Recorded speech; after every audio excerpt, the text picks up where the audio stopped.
Ребята, всем привет! И давайте сразу к делу. Если вы открыли это видео, значит ваша основная задача, которой вы сейчас занимаетесь, это работа над вашими исполнительскими навыками игры на инструменте. Ребятки, ну и же с ними по-хорошему перед вами встанет еще несколько задач. Если не стоят, то давайте поставим или хотя бы задумаемся о том, нужно ли вам что-то из ниже перечисленного. Вдруг вы хотели бы сделать свое музыкальное развитие более глубинным, чем просто перебирать пальчиками.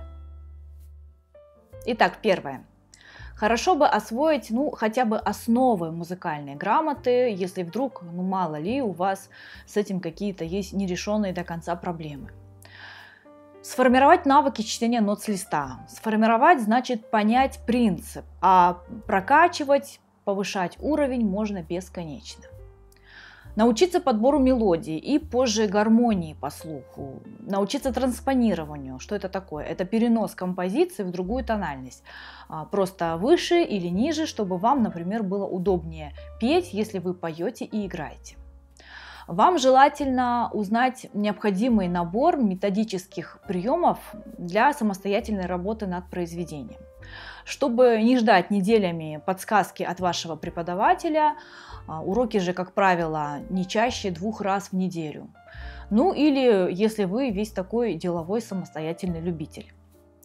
Что такое набор приемов для работы над произведениями? Это приемы для решения той или иной технической проблемы в минимальный срок и качественно. Их очень много, но вы должны хотя бы в это как-то вникать, чтобы знать, как можно работать над той или иной проблемой.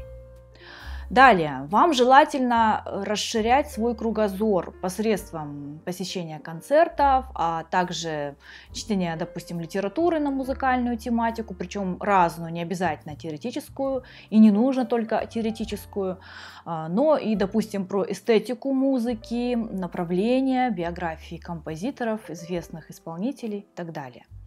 Причем, чем большим количеством направлений вы увлечетесь, тем шире будет ваше музыкальное мировоззрение. По-хорошему, вы должны этим заниматься, чтобы не быть узкомыслящим только в коридоре какого-либо направления пианизма. Ну и также вам желательно не быть крошечкой-хаврошечкой, у которой, знаете, в одно ухо влетело, в другое вылетело, то есть воспитывать в себе усидчивость, трудолюбие, целеустремленность, аккуратность, собранность, ответственность, потому что без этих качеств никуда. Музыка любит постоянство. Как же всего этого добиваться в рутинной каждодневной работе? Нужно просто-навсего гореть, выполняя, допустим, следующую работу.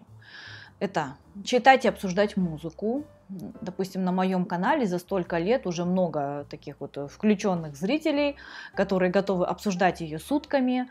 Как раз вот используйте это себе во благо.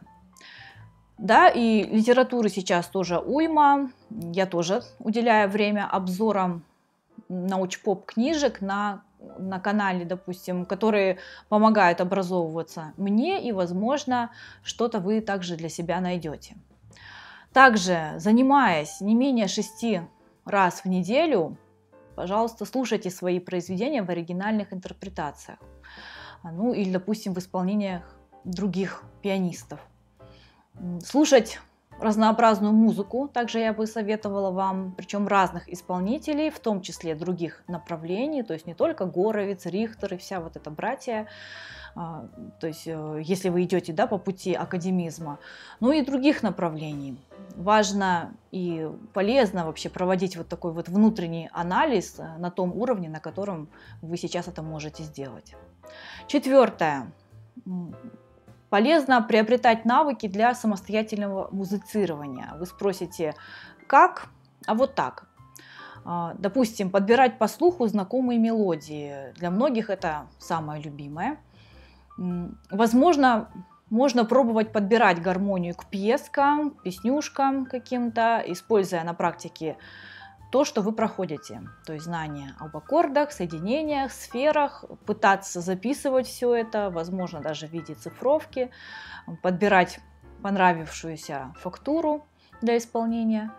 Также транспонировать мелодии, транспонировать из практических учебников по сольфеджио, допустим, или позже ваши готовые съемные композиции.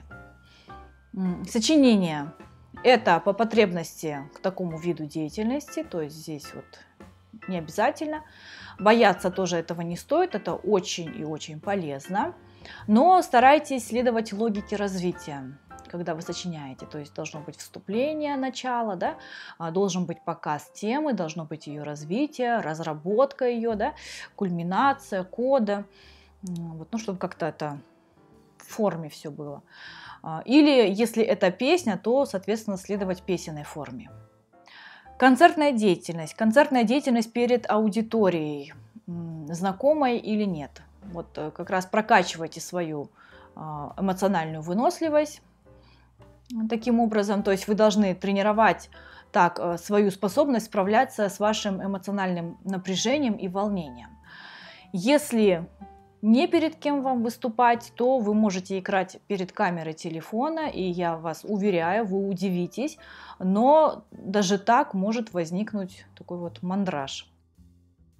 Скорее всего, я назвала не все способы, поэтому прошу, давайте вместе дополним этот план.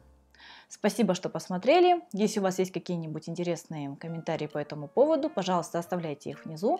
Подписывайтесь на мой канал, ставьте лайк, если информация оказалась для вас полезной и интересной. Смотрите другие мои видео. Всем пока!